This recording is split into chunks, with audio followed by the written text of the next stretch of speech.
Bismillahirrahmanirrahim. Assalamualaikum warahmatullahi wabarakatuh. Salam dan bahagia. Baik teman-teman semuanya, di video kali ini saya akan memaparkan dan mengulas mata kuliah media pembelajaran, khususnya materi yang berkaitan dengan mata pelajaran ataupun mata kuliah bahasa Indonesia. Nah, sebelum mata kuliah ini saya mulai, silakan teman-teman yang belum membaca deskripsi dari video ini, silahkan kalian baca terlebih dahulu, kemudian silahkan kalian patuhi dari deskripsi yang telah saya buat. Nah, jika teman-teman sudah membaca, maka selanjutnya mari kita mulai untuk materi yang pertama. Dewasa ini, perkembangan teknologi informasi dan dunia hiburan itu berkembang dengan sangat pesat, sehingga anak-anak lebih suka melihat sinetron, film, game, internet, ataupun streaming yang akan menjadi guru mereka daripada mendengarkan pelajaran guru di kelas. Nah, oleh sebab itu, guru zaman sekarang itu betul-betul dituntut untuk mampu menciptakan pembelajaran yang tentunya menarik sekaligus menghibur, agar tidak kalah dengan teknologi informasi dan dunia hiburan yang saat ini semakin canggih dan sangat beragam.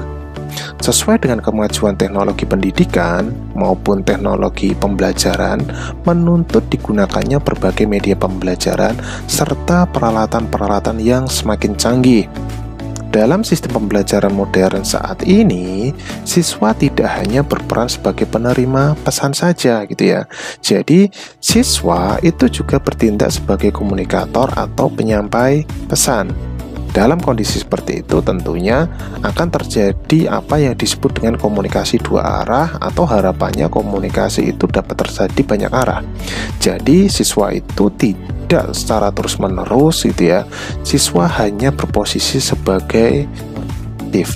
Tapi bagaimana caranya kita sebagai seorang guru memanfaatkan media pembelajaran di kelas itu, bagaimana siswa yang tadinya pasif itu menjadi aktif. Jadi terjadi proses pembelajaran gitu ya, kita ke siswa, siswa ke kita, bukan hanya sekedar kita sebagai guru ke siswa saja. Jadi kita tidak hanya memberi tanpa ada feedback. Jadi kita memberi juga harus ada feedback atau timbal balik dari siswa. Dalam komunikasi pembelajaran, media pembelajaran sangat dibutuhkan untuk meningkatkan efektivitas pencapaian tujuan pembelajaran. Ini artinya apa? Artinya proses pembelajaran akan terjadi apabila ada komunikasi antara penerima pesan dengan sumber atau penyalur pesan lewat media tersebut. Dunia pendidikan saat ini telah memasuki era dunia media, di mana kegiatan pembelajaran itu betul-betul dituntut untuk dikurangi metode ceramah dan diganti dengan pemakaian banyak media. Lebih pada kegiatan pembelajaran saat ini yang menekankan pada keterampilan proses dan active learning, maka kiranya peranan media pembelajaran menjadi semakin penting dan menjadi semakin lebih dominan dibandingkan pembelajaran yang telah lalu-lalu. Selanjutnya, sebelum kita berbicara lebih lanjut lagi terkait dengan media pembelajaran, alangkah lebih baiknya jika kita mengetahui yang namanya ciri pembelajaran. Nah, ciri pembelajaran ini kurang lebihnya ada 3 macam. Yang pertama, ciri pembelajaran adalah disadari. Jadi, bagaimana caranya siswa itu harus menyadari jika mereka itu sedang melakukan kegiatan pembelajaran, misalkan itu di dalam kelas. Dengan siswa menyadari bahwa mereka sedang melakukan pembelajaran di kelas, maka di dalam diri siswa itu akan timbul motivasi untuk menguasai ilmu pengetahuan. Nah, perkara saat ini banyak sekali siswa-siswa yang tidak menyadari bahwa mereka bersekolah ataupun mereka mengikuti pembelajaran itu untuk memperoleh ilmu pengetahuan, tetapi mereka tidak menyadari sehingga kegiatan bersekolah itu cuma sekedar untuk mengisi waktu luang saja. Nah, tentunya kita sebagai seorang guru harusnya merasa miris gitu ya. Jadi ya bagaimana caranya kita sebagai seorang tenaga itu harus mampu menyadarkan bahwa siswa itu bersekolah atau siswa mengikuti pembelajaran itu untuk memperoleh suatu ilmu pengetahuan. Kemudian yang kedua, ciri pembelajaran adalah berproses. Dalam arti ilmu pengetahuan itu diperoleh dengan berproses. Ilmu pengetahuan itu tidak didapat dengan cara yang instan. Nah, biasanya proses ini adalah proses yang panjang. Makanya kita mengenal, kita dulu pernah sekolah dasar, SMP, kemudian SMA atau SMK. Nah, oleh sebab itu, bagaimana caranya kita sebagai seorang guru harus mampu memanfaatkan media pembelajaran supaya proses pembelajaran di dalam kelas itu dapat diterima dengan baik, dengan mudah, dengan menyenangkan oleh siswa-siswa yang mengikuti pembelajaran kita. Kemudian yang ketiga, ciri pembelajaran itu adalah interaksi. Dalam arti, siswa dengan cepat memperoleh pengetahuan karena terdapat bantuan dari guru ataupun terdapat bantuan penggunaan dari media.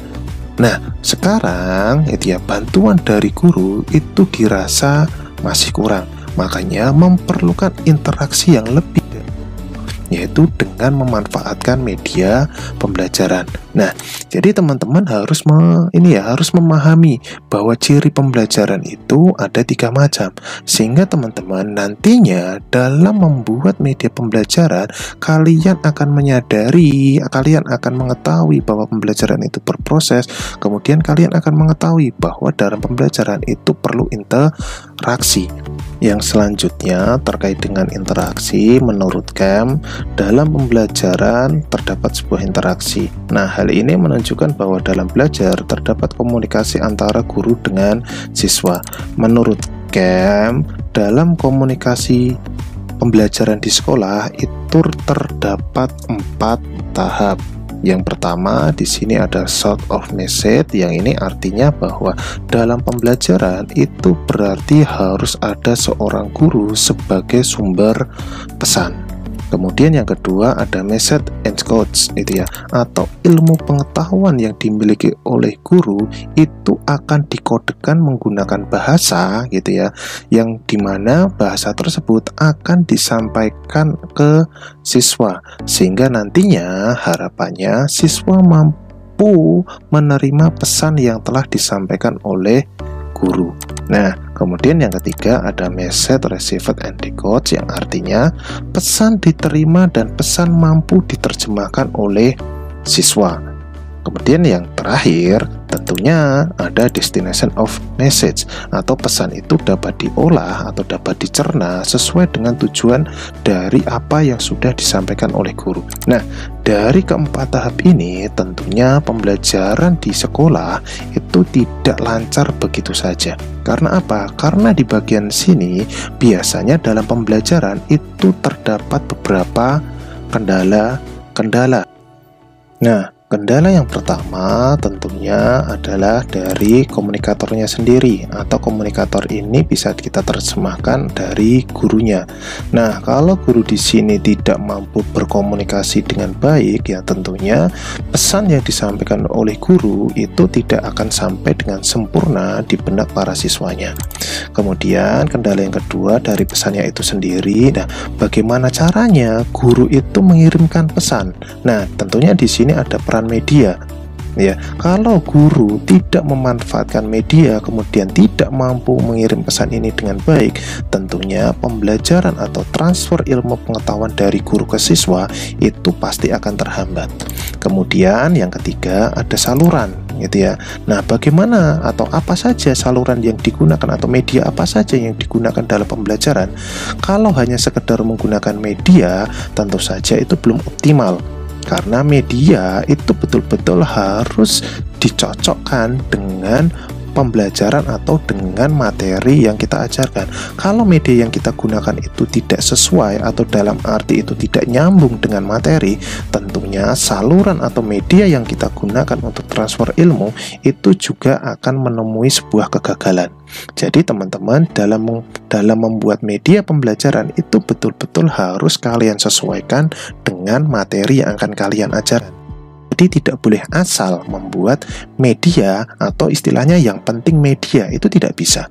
Jadi betul-betul harus kalian pikirkan matang-matang apakah media yang kalian gunakan itu telah sesuai dan cocok dengan materi yang akan kalian sampaikan. Nah, jika ini sudah baik, tentunya pesan ini akan mengalir dengan lancar ke benak komunikannya.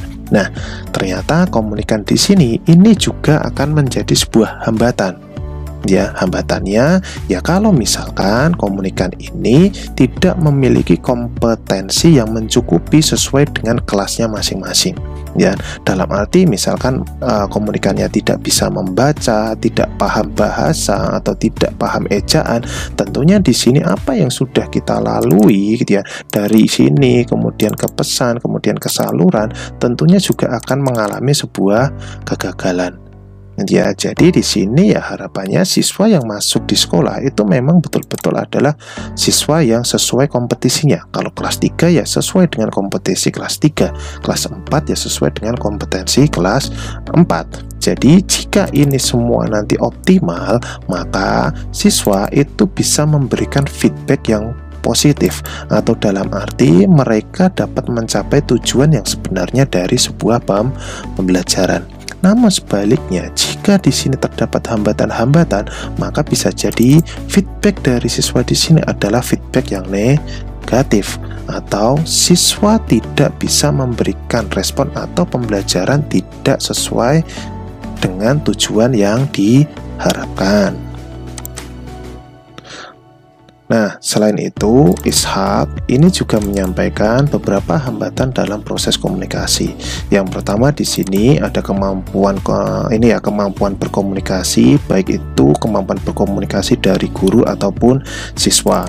Kemudian yang kedua ada sikap dan pandangan penyampaian pesan kepada penerima pesan ataupun sebaliknya, itu juga akan menjadi hambatan dalam berkomunikasi. Kemudian yang ketiga, bagaimana tingkat pengetahuan baik komunikator atau komunikannya gitu ya. Jadi jika memiliki pengetahuan yang mencukupi gitu ya, tentunya di sini akan lebih memvariasikan berbagai pengetahuan yang bisa disampaikan kepada komunikannya. Kemudian yang keempat atau yang terakhir, latar belakang budaya dan ekonomi.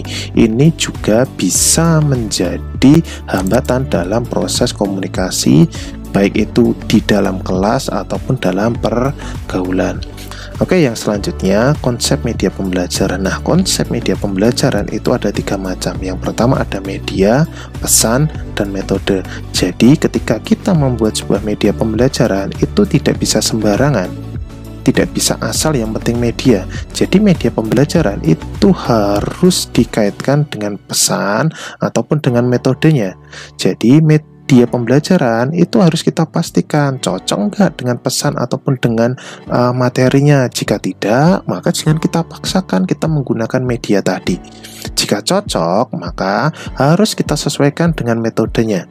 Ya, jika media pembelajaran itu dirasa pas dengan pesan atau materi, kemudian juga cocok dengan metodenya, maka media pembelajaran yang kita gunakan di dalam kelas ini bisa berjalan dengan optimal dan efektif digunakan untuk siswa-siswanya.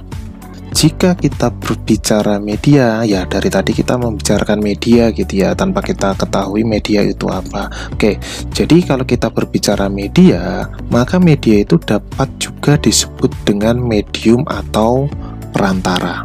Dalam arti, media adalah suatu alat perantara atau pengantar yang berfungsi untuk menyalurkan pesan atau informasi dari suatu sumber kepada penerima pesan.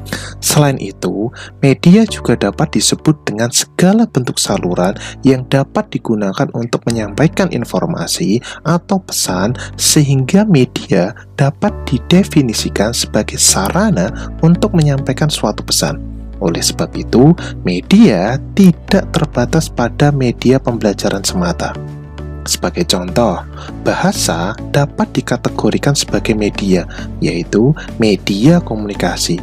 Berbagai hal yang terdapat di dalam benak komunikan perlu disandikan menggunakan media bahasa sehingga orang lain yang mendengar dapat merespon sesuai dengan yang diharapkan oleh komunikatornya.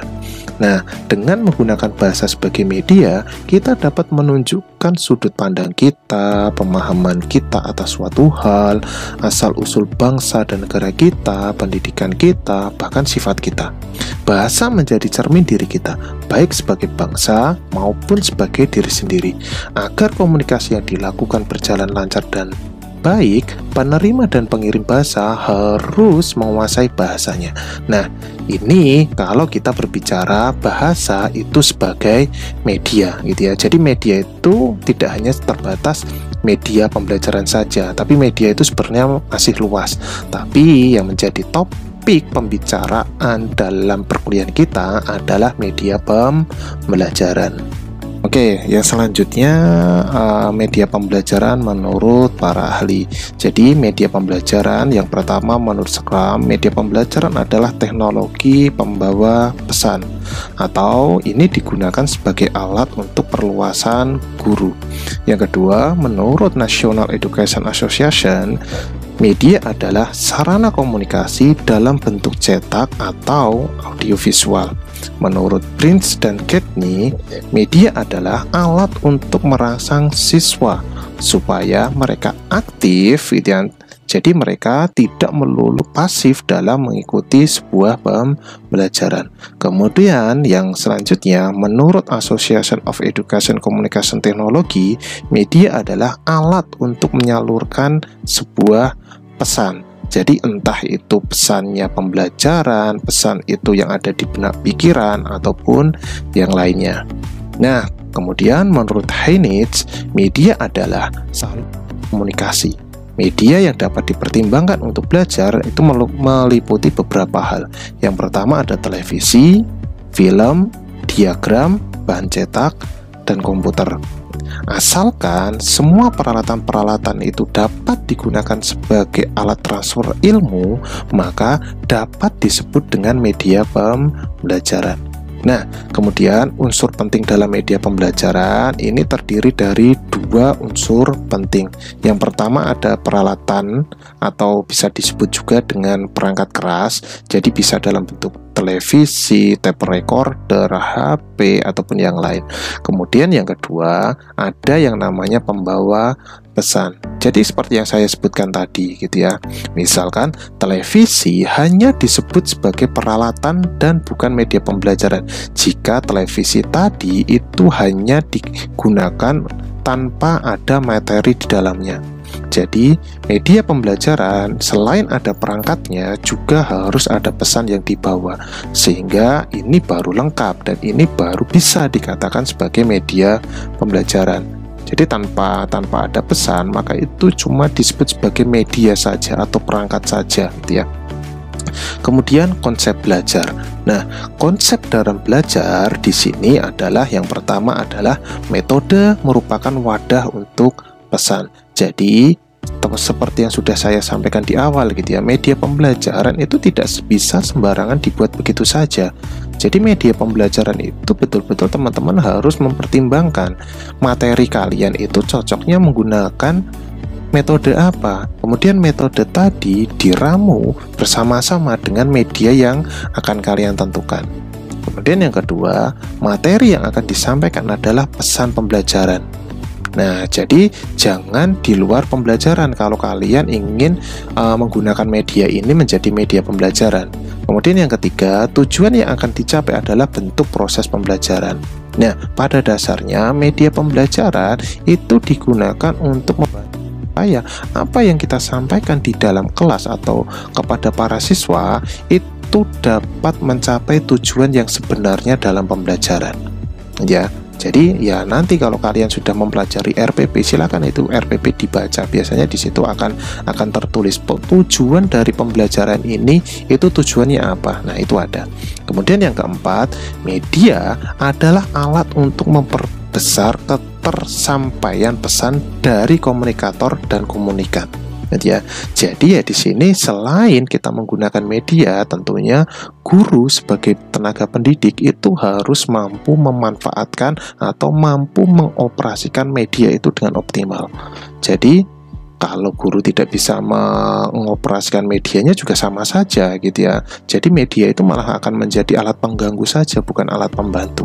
Nah, next yang selanjutnya gitu ya, ada ahli yang bernama Edgar Dale gitu ya, yang menyampaikan bahwa pengetahuan akan semakin abstrak gitu ya, diterima oleh siswa apabila pesan hanya disampaikan melalui kata verbal saja gitu ya. Jadi tadi dalam pembelajaran ya bagaimana caranya kita mengurangi ceramah, karena ceramah atau dalam bentuk verbal itu akan mengabstrakkan pembelajaran yang kita sampaikan kepada para siswa. Padahal hakikatnya dalam pembelajaran ya bagaimana caranya kita menyampaikan yang abstrak tadi itu secara konkret. Jadi kalau dengan konkret siswa itu mudah untuk menerima. Nah, kemudian di sini Edgar Dale menyampaikan kerucut pengalaman gitu ya.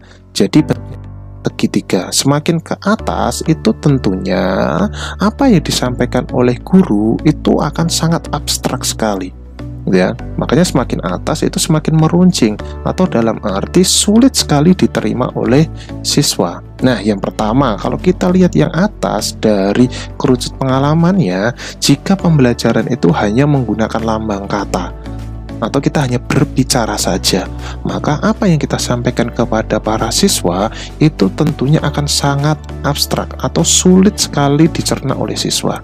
Nah, itu jika kita hanya menggunakan lambang kata. Kemudian semakin turun yang sedikit lebih lumayan gitu ya, tidak seabstrak lambang kata. Misalkan dalam pembelajaran kita menggunakan lambang visual, atau misalkan kita menggunakan lambang visual entah menggunakan gambar atau foto gitu ya. Nah, kemudian yang ketiga turun gambar tetap atau rekaman dan radio. Nah, ini sudah mulai lumayan lagi gitu ya. Jadi dari pembelajaran yang abstrak ya, kita bagaimana caranya gitu ya meminimalkan yang abstrak tadi, lama-kelamaan itu menjadi semakin konkret gitu ya.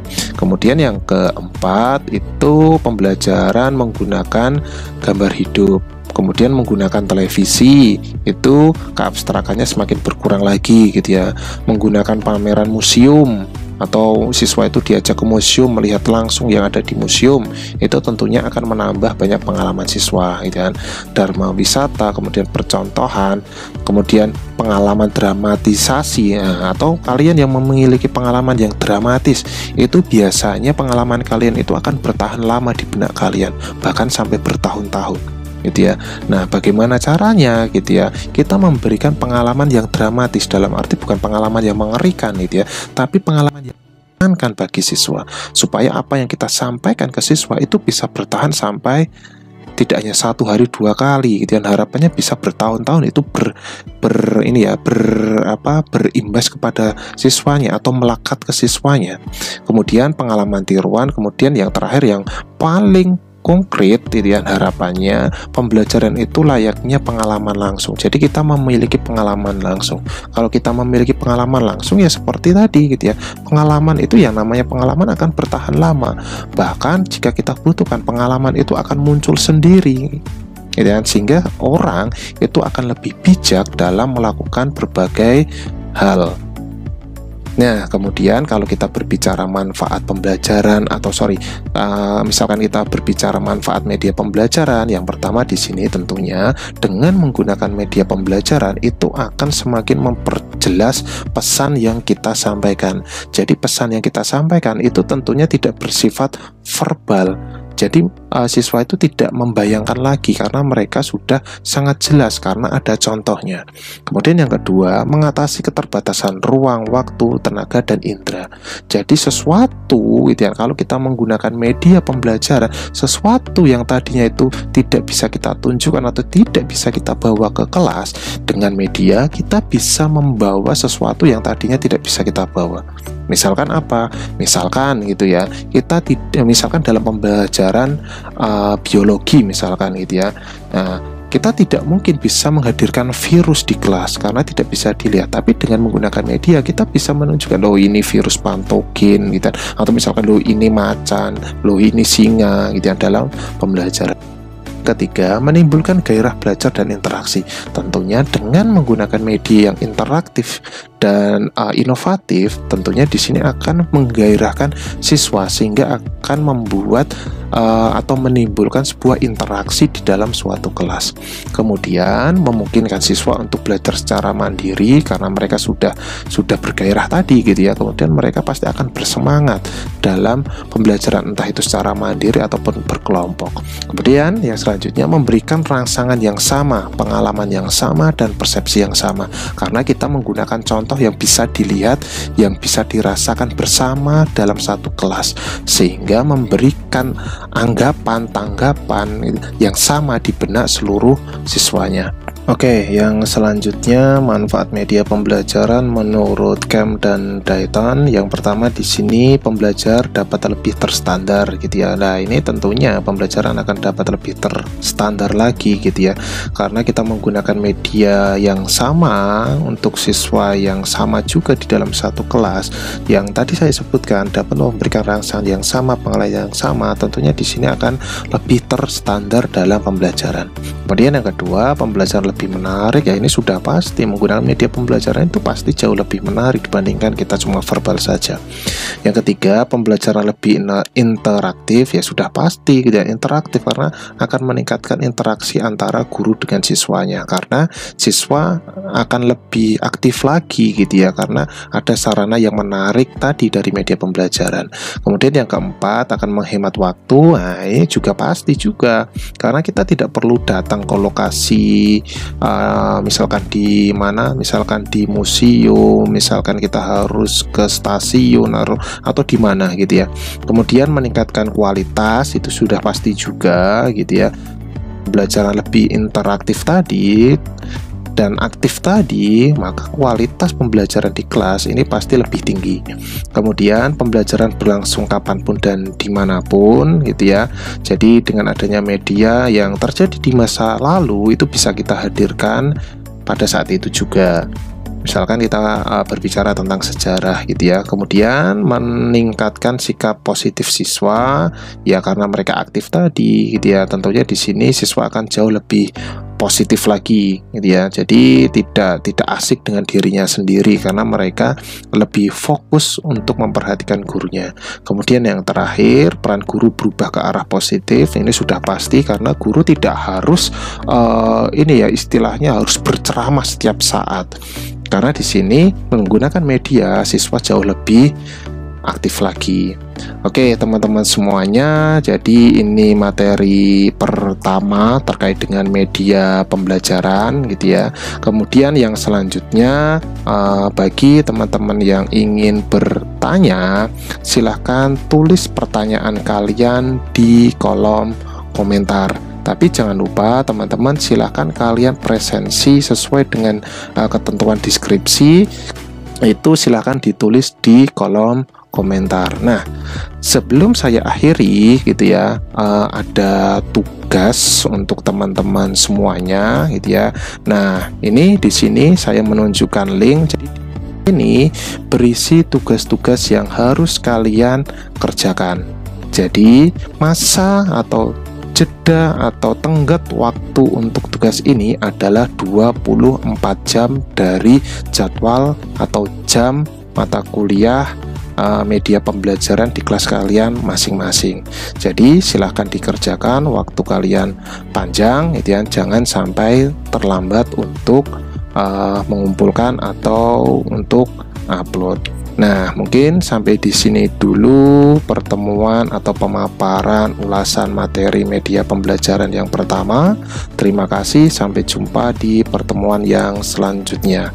Wassalamualaikum warahmatullahi wabarakatuh. Salam dan bahagia.